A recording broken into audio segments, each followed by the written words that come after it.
zany ampiantso an'le AG manaraka izy no mifidinay madame Christine no efa mifidinay maro anisa tato dia aminy zany izy zany ny coordonnatrice ny mapara amizao fotoana tenenatsika fa hisy ny fivorina ary ny keny ramatoa Christine Zanamasomo zay hoe ianao izy amin'ny coordonnateur général ianao no tokony manao les convocations rehetra amin'ny assemblée générale.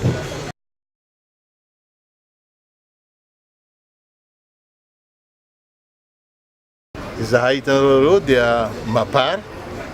ary sy mbahoaka dôly misy 3 mahery ny isanay fa 4 ny tonga androany zany hoe ny majorité zany dia miaraka aminay izao. Zay mbola tsy afaka anome chiffre aloha amizao fa lasa ohatrany hoe faniliana satria misy efa mahatsabatena any fa iverina. Zay koa zany ny antony volina teto androany be satria mbo fidy ireo misy olona mifidy azy, misy olona mpindram-pahefana azy ka mahatsapa koa reny vahoaka reny hoe voafitaka ndraindray satria mifidiana anazy tamin'izay fotoana zay dia hoe miaraka amin'ny président Andry Rajoelina ka rehefa misitaka amin'ny président Andry Rajoelina izy zavatra hafa koa zay zafalianza zavatra zay.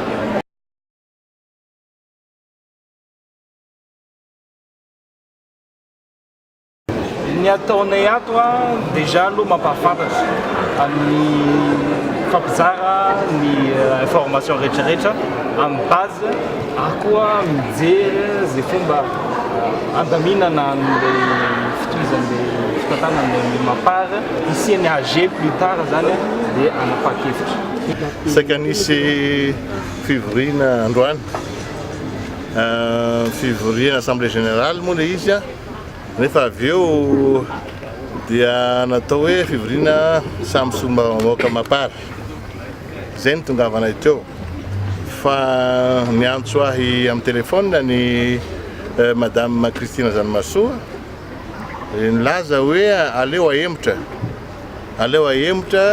amin'ny manaraka